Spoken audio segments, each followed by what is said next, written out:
नमस्कार दोस्तों, मैं महेश शर्मा प्रधान इंस्टीट्यूट के यूट्यूब चैनल पर आप सभी का स्वागत करता हूं। दोस्तों, आज हम 21 फरवरी 2021 को जो RSCIT मुख्य परीक्षा हुई है उसका पेपर सॉल्यूशन करेंगे। दोस्तों, मेरे पास जो क्वेश्चन बुकलेट सीरीज है वो डी है। इसके हिसाब से अपन क्वेश्चन सोल्व करेंगे। लेकिन दोस्तों, मैं आपको बता दूं, इस पेपर की जो PDF है मैं डिस्क्रिप्शन में डाल दूंगा, और इस पेपर की जो VMOU की ऑफिशियल आंसर की जैसे ही जारी होगी वो भी मैं इसके डिस्क्रिप्शन में डाल दूंगा जारी होते ही। चलिए दोस्तों, अपन पेपर स्टार्ट करते हैं। तो क्वेश्चन नंबर 1 पे अपन आते हैं। UPI का पूर्ण रूप क्या है? तो इसमें ऑप्शन ए है unified payments interface, option B है unidentified payment interface, option C है यूनिफॉर्म पेमेंट इंटरफेस, और ऑप्शन डी है यूनियन प्रोसेस इंटरफेस। तो दोस्तों, इसका जो करेक्ट आंसर है वो है ऑप्शन ए करेक्ट आंसर है, यूनिफाइड पेमेंट इंटरफेस इसका करेक्ट आंसर है ऑप्शन ए। क्वेश्चन नंबर 2 पे चलते हैं। निम्नलिखित में से गलत कथन का चयन कीजिए। इसमें दोस्तों जो ऑप्शन है, ऑप्शन ए है आप माइक्रोसॉफ्ट वर्ड 2010 में PDF में एक डॉक्यूमेंट सेव कर सकते हैं। ऑप्शन बी है MS वर्ड 2010 में एक फाइल प्रिंट करने के लिए Ctrl+P शॉर्ट कुंजी का उपयोग किया जाता है। तो ऑप्शन ए और बी दोनों करेक्ट है दोस्तों। ऑप्शन सी पे चलते हैं। Gmail ईमेल भेजने और प्राप्त करने के लिए उपयोग किया जाता है, तो ये भी करेक्ट आंसर है। और ऑप्शन डी है वो है पोस्ट टर्मिनल वेब ब्राउज़र का एक उदाहरण है, तो ये इसका गलत आंसर है दोस्तों, ऑप्शन डी।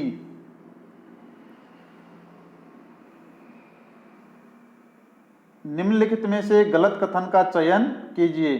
तो इसका जो करेक्ट आंसर है वो है ऑप्शन डी रहेगा, पोस्ट टर्मिनल वेब ब्राउज़र का एक उदाहरण है। ये गलत है, ठीक है। माइक्रोसॉफ्ट वर्ड 2010 में PDF में एक डॉक्यूमेंट सेव कर सकते हैं, ये करेक्ट है। MS वर्ड 2010 में Ctrl+P है प्रिंट करने के लिए, Gmail ईमेल भेजने और प्राप्त करने के लिए किया जाता है। चलिए दोस्तों, क्वेश्चन नंबर 3 पे चलते हैं। MS एक्सेल 2010 में equal line bracket open inverted coma open VMOU RSCIT inverted coma close bracket close का आउटपुट क्या होगा? ये पूछ रहा है। तो इसका ऑप्शन ए है 11, ऑप्शन बी है 12, ऑप्शन सी है 10 और ऑप्शन डी है 9। तो दोस्तों, इसमें क्या है, अपने को गिननी पड़ेगी चीज़ें। जैसे VMOU ये 4 अक्षर हो गए, फिर है 5वां RSCIT, तो इसमें कितने हो गए? 1 2 3 4 5 6 7 8 और 9।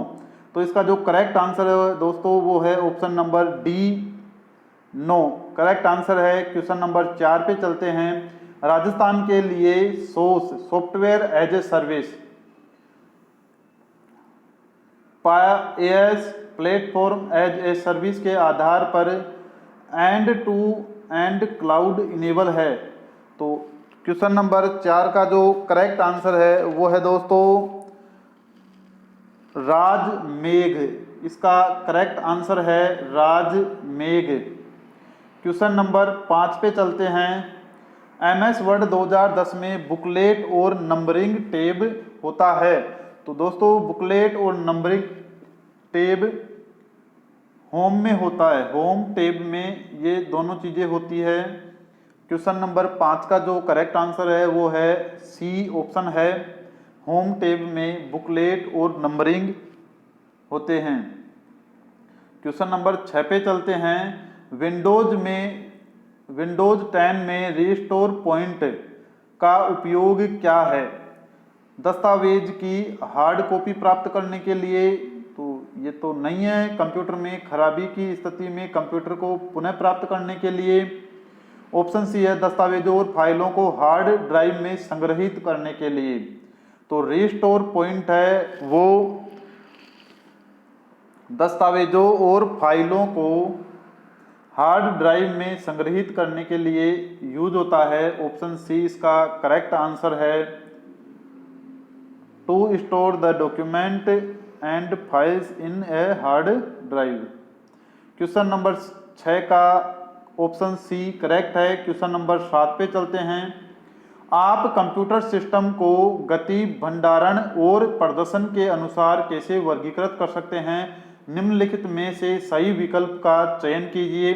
तो ऑप्शन ए है इम्पैक्ट और नॉन इम्पैक्ट, ऑप्शन बी है माउस, टच पैड और ट्रैक बॉल, ऑप्शन सी है Gmail, Yahoo mail, option D है supercomputer, mainframe, mini और माइक्रो कंप्यूटर।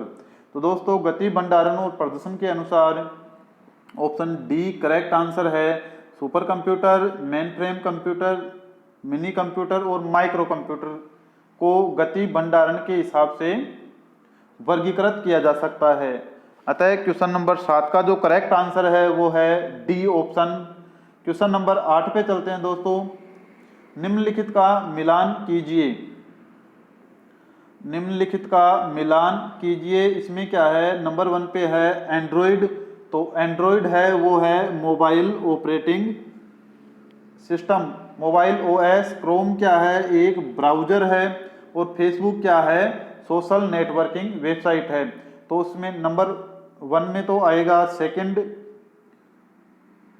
तो इसका जो दोस्तों करेक्ट आंसर है वो है सी, इसका करेक्ट आंसर है। क्वेश्चन नंबर 8 का करेक्ट आंसर सी है। चलिए दोस्तों क्वेश्चन नंबर 9 पे चलते हैं। MS एक्सेल 2010 चार्ट में डेटा का वास्तविक मूल्य होता है। Option A legend, option B chart शीर्षक, option C gridlines, option D data level. तो इसका जो करेक्ट आंसर है दोस्तों वो है चार्ट शीर्षक ही वास्तविक वैल्यू होती है, एक्चुअल वैल्यू होती है। क्वेश्चन नंबर 10 पे चलते हैं दोस्तों।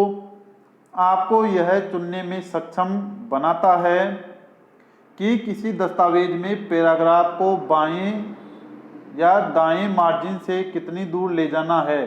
Option A indent, option B mail merge, option C bold, option D hyperlink. तो मेल मर्ज भी नहीं है, बोल्ड भी नहीं है, हाइपरलिंक भी नहीं है, तो इंडेंट ही इसका आंसर है करेक्ट। क्वेश्चन नंबर 10 का आंसर ए है। क्वेश्चन नंबर 11 पे चलते हैं दोस्तों।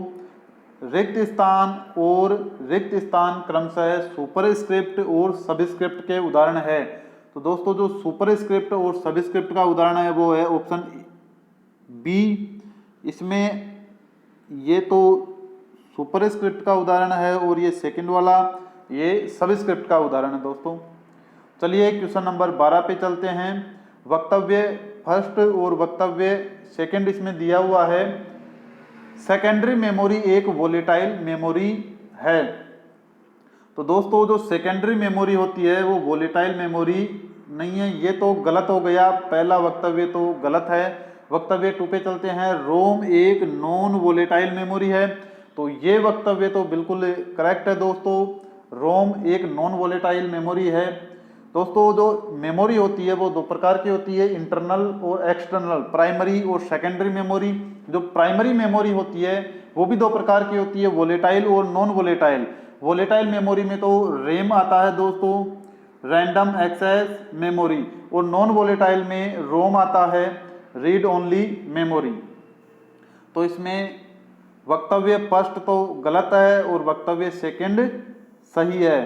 तो इसका जो करेक्ट आंसर होगा वो होगा बी, ऑप्शन बी। वक्तव्य 1 गलत है और वक्तव्य 2 सही है। क्वेश्चन नंबर 13 पे चलते हैं दोस्तों।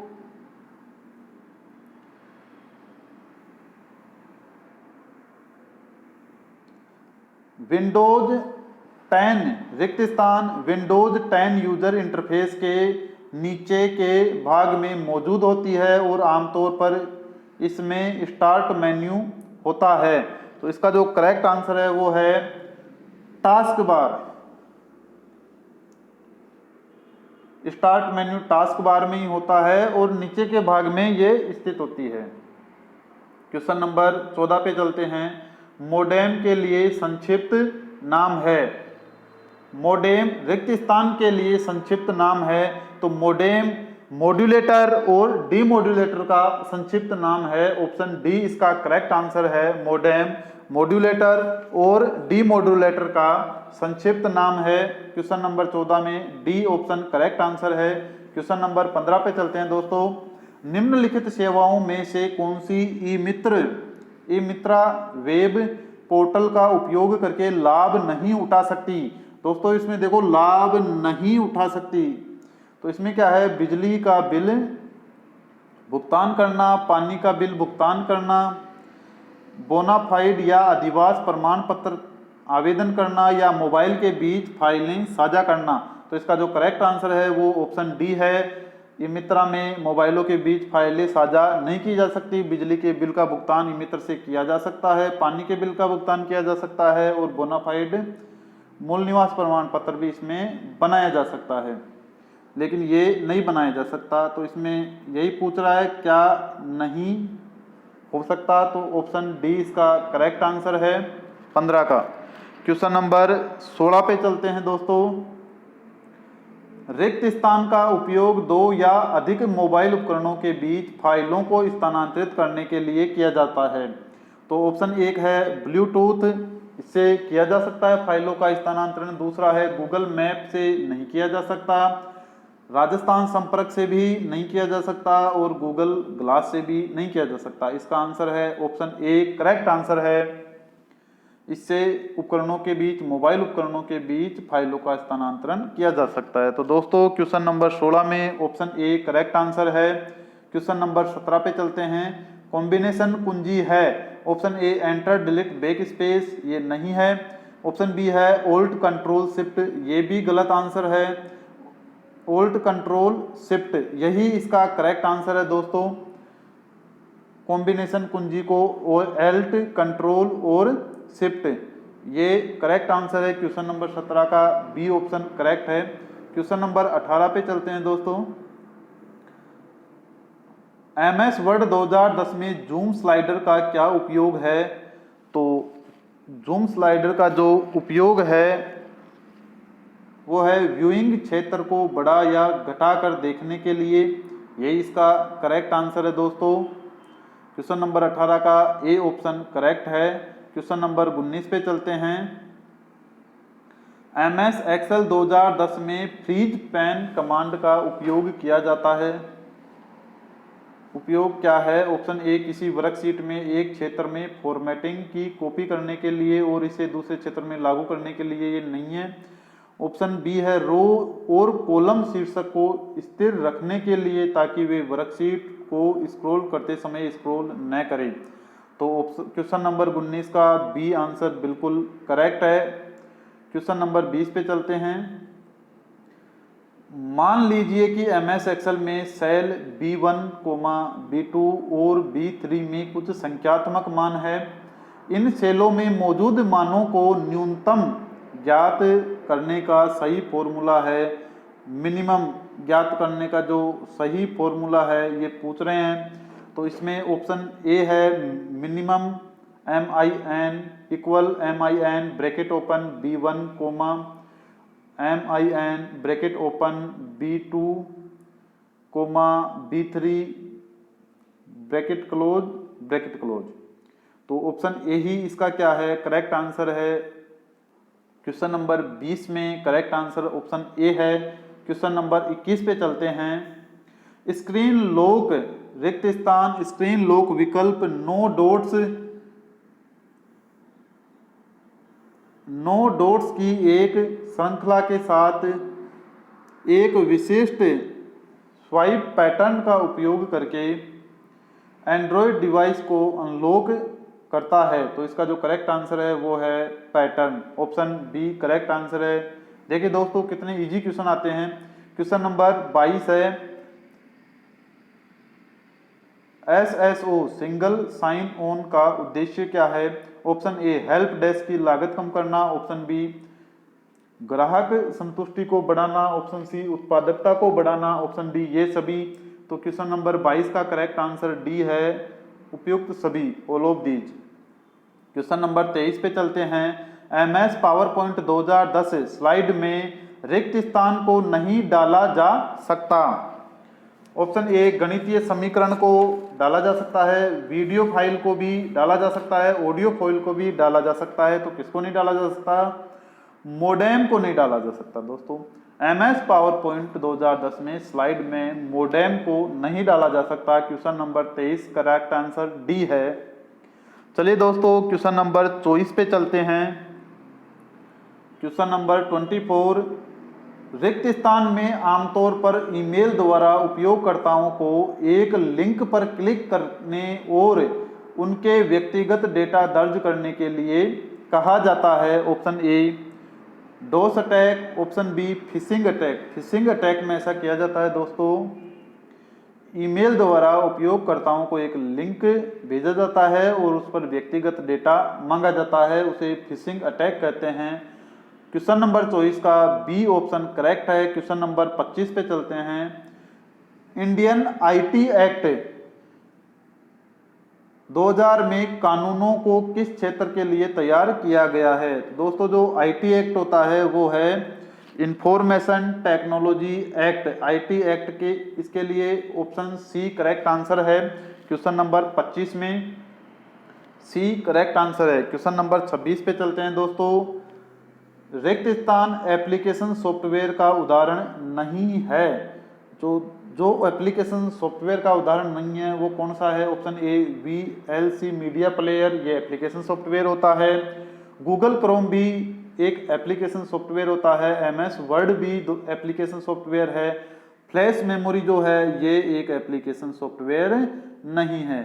क्वेश्चन नंबर 26 का जो करेक्ट आंसर है वो है डी ऑप्शन करेक्ट आंसर है। क्वेश्चन नंबर 27 पे चलते हैं। क्वेश्चन नंबर 26 का जो करेक्ट आंसर है वो है डी ऑप्शन।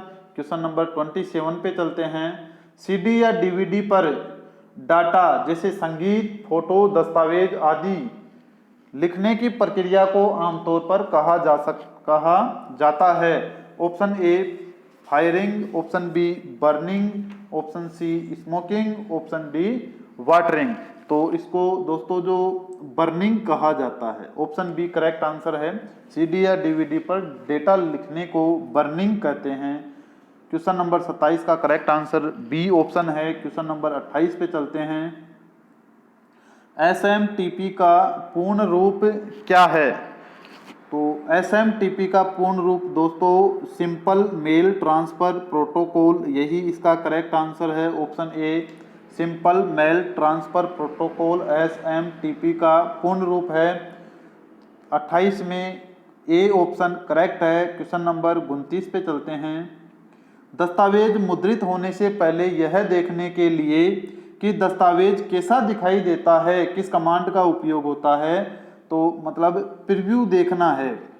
तो file preview, pre preview, print preview. तो प्रिंट करने से पहले, मुद्रित यानी प्रिंट करने से पहले प्रिंट प्रीव्यू देखा जाता है। ऑप्शन सी करेक्ट आंसर है क्वेश्चन नंबर 29 का।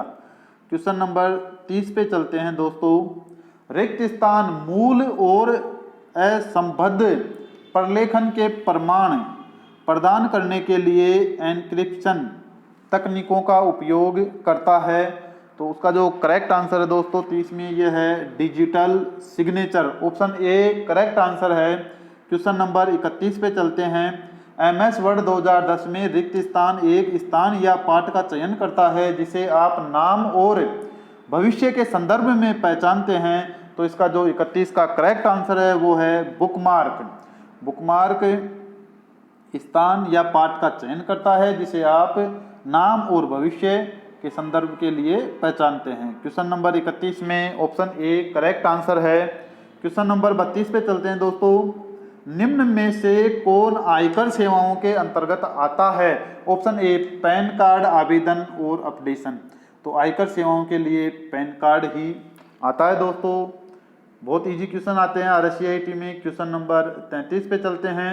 निम्नलिखित विकल्पों में से ईमेल पते का एक वैध उदाहरण चुनिए। तो दोस्तों ईमेल के लिए ऑप्शन ए करेक्ट नहीं है, बी करेक्ट नहीं है, ऑप्शन नंबर सी करेक्ट है क्योंकि इसमें @ आ रहा है। तो ईमेल के लिए @ आना बहुत ही ज़रूरी होता है दोस्तों, तभी ईमेल करेक्ट होता है। तो इसमें निम्नलिखित विकल्पों में एक वैध उदाहरण है। ऑप्शन सी करेक्ट आंसर है rcit@vmou.ac.in करेक्ट आंसर है क्वेश्चन नंबर 33 में सी ऑप्शन। क्वेश्चन नंबर 34 पे चलते हैं दोस्तों। MOOCS का पूर्ण रूप क्या है? तो MOOCS का जो पूर्ण रूप है वो है massive open online course. Option A correct answer है इसका। क्वेश्चन नंबर 34 का करेक्ट आंसर ऑप्शन ए है massive open online courses. Question number 35 पे चलते हैं दोस्तों। निम्नलिखित में से सबसे मजबूत पासवर्ड का चयन कीजिए। तो जो सबसे मजबूत पासवर्ड है वो बिल्कुल दिख रहा है, देखो VMOU, जिसमें V कैपिटल है बाकी स्मॉल है, @ कैपिटल R स्मॉल में है SCIT 1 2 3। तो दोस्तों यही सबसे स्ट्रॉन्ग है, क्योंकि इसमें ये टेक्स्ट आ रहा है, ये नंबर आ रहा है, @ लग रहा है, तो सबसे स्ट्रॉन्ग यही पासवर्ड है। क्वेश्चन नंबर 35 में सी करेक्ट आंसर है। तो दोस्तों आज का ये 35 क्वेश्चन हमने कंप्लीट कर लिए हैं। धन्यवाद दोस्तों।